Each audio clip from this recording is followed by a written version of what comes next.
જય જવાન જય કિસાન મિત્રો, ચાલો ગામડે માટીનું ઋણ ચૂકવવાનો સમય.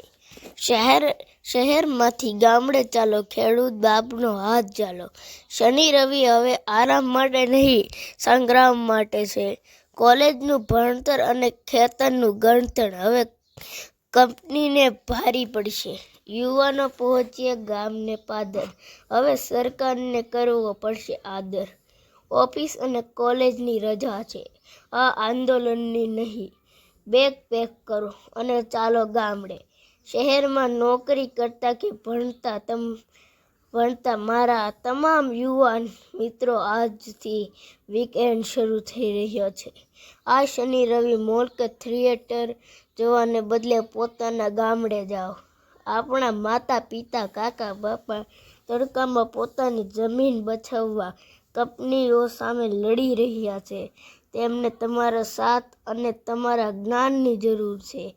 તમારી એક દિવસની હાજરી આંદોલનમાં 100 ગણી તાકાત ભરી દે છે. આજે જ ગામડે પહોંચો, ધરણામાં બેઠેલા વડીલો સામે ઊભા રહો અને ફોટો પાડીને સોશિયલ મીડિયા પર મૂકો. મિત્રો, આ છે ખેડૂતની આજની વાસ્તવિકતા. તો અમે આ ખેતરમાં આ રીતે મહેનત કરી રહ્યા છીએ, તેમ છતાં અવનવી કંપનીઓ આવે અને ખેડૂતોને હેરાન પરેશાન કરે છે. તો મિત્રો, આજે આપણે દરેક માતાઓ, વડીલો અને બહેનોને વિનંતી કે દરેકે ખેડૂતને સાથ આપવો જોઈએ. કારણ કે ખેડૂતનું પકવેલું અનાજ, ફળ ફૂલ આપણે બધા જ ખાઈએ છીએ. તો બધાને જ્યારે ખેડૂત ઉપર આફત કોઈ પણ આવે ત્યારે બધાને સાથ સહકાર આપવાની ખરેખર જરૂર છે. તો મિત્રો, તમે કાંઈ નહીં તો એક ખાલી રજાના દિવસે પણ તમે ખેડૂતોને સપોર્ટ કરી શકો. જ્યાં પણ જે પણ ગામમાં ખેડૂતોને જરૂર હોય ત્યાં દરેકે તેમના પોતપોતાના માતા પિતાઓને સપોર્ટ કરવા પહોંચી જવું જોઈએ. અને જો આમ નહીં થાય તો ખેડૂત ધીરે ને ધીરે ખેતી છોડવા લાગ્યા છે.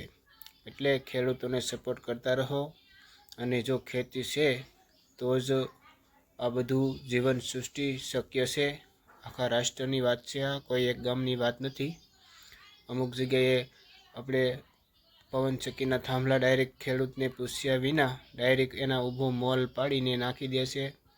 તો અમુક જગ્યાએ ડાયરેક્ટ જ કોઈ ખેડૂતને પૂછ્યા વગર એમની માલિકીની જમીન લીઝમાં અપાઈ જાય છે. 50 વર્ષના પટ્ટે અપાઈ દેવામાં આવી છે. અમારા જ ગામની જમીન, જો અમને ખેડૂતોને કોઈ પૂછ્યું નથી, હાલ હાથબાર ખેડૂતના નામની નીકળે છે. તેમ છતાં તે જમીનનું ટાઇટલ ક્લિયર થતું નથી. અમારી ખુદની જ જમીન છે, એમાં પણ 10 વીઘા, એમાં પણ અમારે ટાઇટલ ક્લિયર નથી થતું. ડાયરેક્ટ જ સરકારે કંપનીને આપી દીધી છે લીઝમાં, અને જમીનનો કબજો હાલ અમારી પાસે છે. પરંતુ એમાં કોઈ અમને સરકારી જે કંઈ સબસિડી કે જે કોઈ વસ્તુ મળવાની હોય તેમાં પણ અટક કરે છે. અને એ લીઝમાં ગયેલ છે 50 વર્ષની, ત્યાં સુધી અમને એમાં કોઈ લાભ પણ મળતા નથી. જેવા કે આપણે પાક માટે પાક ધિરાણ જે બેંક આપણને આપતી હોય છે દરેકને, જે જમીન લીઝમાં જાય છે એને પાક ધિરાણ પણ નથી મળતું. અને આવી રીતની તકલીફો ખેડૂતોને દરેક ગામમાં થઈ રહી છે.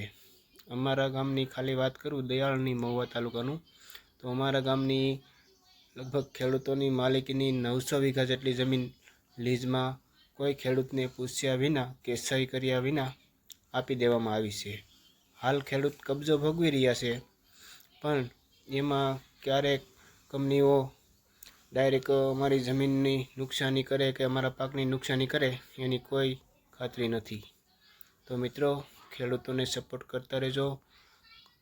કારણ કે આપણે બધું જો ખેડૂત ખેતી કરશે તો જ આપણું જીવન શક્ય છે. નહીંતર બાકી તો જો ખેડૂતોને સપોર્ટ નહીં કરો તો ખેડૂતો કંટાળીને હિંમત હારી જશે. તો મિત્રો, ખેડૂતોને સપોર્ટ કરતા રહેજો. અને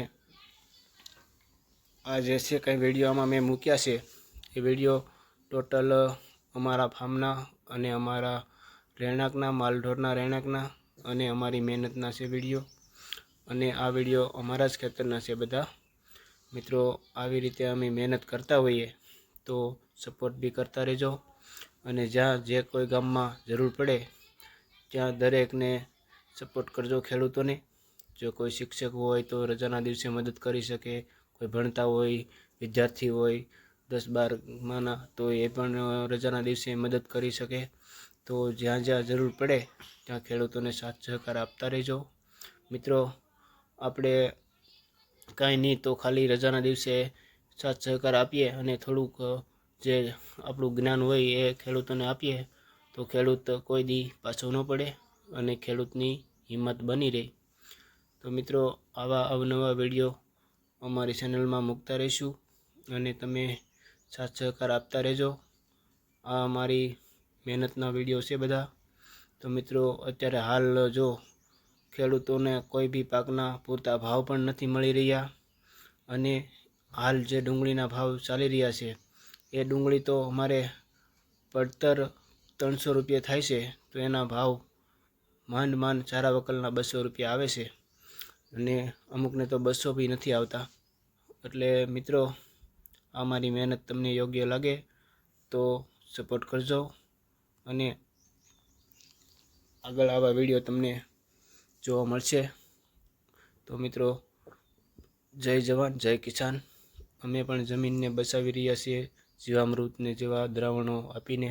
તો તમે પણ જમીન બચાવવા માટે સાથ સહકાર આપજો, અને જેટલું બને એટલું જમીનમાં કેમિકલ ઓછું વાપરીએ તો આવનારી પેઢી પણ સારા એવા પાક અને એનું જીવન એકદમ સરસ જાય એવી આશા સાથે નમસ્કાર મિત્રો. જય જવાન જય કિસાન. આપ સૌનો આભાર.